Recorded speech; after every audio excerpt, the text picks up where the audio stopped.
Ֆրանսիայի նախագահ Էմանուել Մակրոնը ֆրանսերեն եւ հայերեն գրառում է արել սոցցանցում ոգեկոչելով հայոց ցեղասպանության զոհերի հիշատակը։ 110 տարի առաջ սկսվեց հայոց ցեղասպանությունը։ Այսօր ապրիլի 24-ին ոգեկոչման ազգային օրը հիշենք բոլոր զոհերին եւ կենթանի պահենք նրանց հիշատակը, գրել է Ֆրանսիայի նախագահը։ Նա կոչ է արել շարունակել գործել մարդկության անունից հանուն ճշմարտության եւ արդարության։ Հայոց ցեղասպանության միայն ճանաչումը բավարար չէ, կարծում է Իսպանիայի խորհրդարանի падգամավոր Ջոն Ինյարիտուն։ Նա միաժամանակ ընդգծում է 1915 թվականի իրադարձություններից ավելի քան 1 դար անց մարդկության դեմ հանցագործությունները, բռնի տեղահանումներն ու էթնիկ զտումները շարունակվում են աշխարհի տարբեր մասերում։ Եվրոպացի խորհրդարանականի համար մտահոգիչ է 2023 թվականի սեպտեմբերին Ադրբեջանի գործողությունների հետևանքով էթնիկ զտման ենթարկված եւ իրենց հայրենիքից վտարված հայ բնակչության խնդիրը։ Սա ցույց է տալիս, որ միայն ճանաչումը բավարար չէ, այն պետք է ուղեկցվի կանխարգելման, հաշվետվողականության եւ վերականգնողական արդարադատության արդյունավետ մեխանիզմներով, եթե ցանկանում ենք իրական իմաստ տալ, այլևս երբեք բառերին, շեշտել է Ինյարիտուն։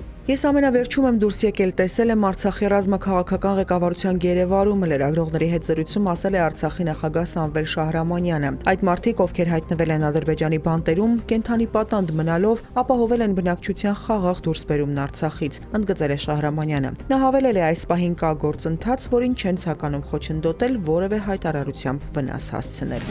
Նիկոլ Փաշինյանն ու նրա իշխանությունը ցանկացած քայլի դիմում են իշխանությունը պահելու համար, ապօրինությունների, սադրանքների, մարդկանց ձերբակալումների, վախեցնելու, ուժի կիրառման, ասում է Ազգային անվտանգության ծառայության նախկին պետ Հայրենիք կուսակցության նախագահ Արթուր Վանեցյանը։ Ըստ նրանց համար իշխանությունը կորցնելը հավասար է մահվան, սակայն ընտրությունների միջոցով իշխանափոխության հնարավորություն Վանեցյանի կարծիքով կա, ինչը ցույց տվեցին Գյումրիի եւ Փարաքարի թիմ ընտրությունները։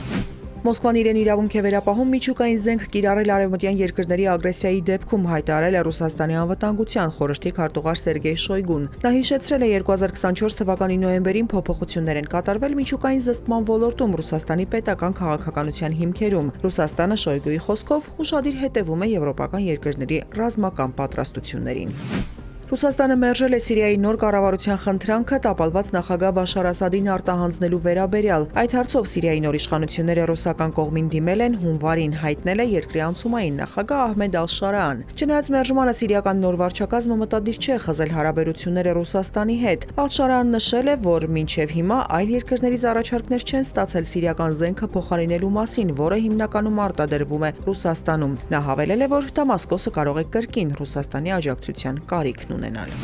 Քաշմիրում ահաբեկչությունից հետո Հնդկաստանը մի շարք միջոցառումներ է ձեռնարկել Պակիստանի դեմ, մասնավորապես Հնդկաստանը փակում է երկու երկրների միջև ցամաքային սահմանի միակ բաց անցակետը, հայտարարելով, որ երկիր մուտք գործողները կարող են այդ կետով վերադառնալ մինչև մայիսի 1-ը։ Պակիստանի քաղաքացիներին չի թույլատրվի մուտք գործել Հնդկաստան հատուկ հարավասիական վիզաներով, նման բոլոր վիզաները չեղարկվել են։ Դելին նաև կդադարեցնի Ինդուսի ջրերի մասին 1960 թվականի պայմանագիրը, քանի դեռ Պակիստանը համոզիչ ու անդառնալիորեն չի հրաժարվել անդրսահմանային ահաբեկչությանն աջակցելուց, հայտարարել է Հնդկաստանի արտգործնախարարը։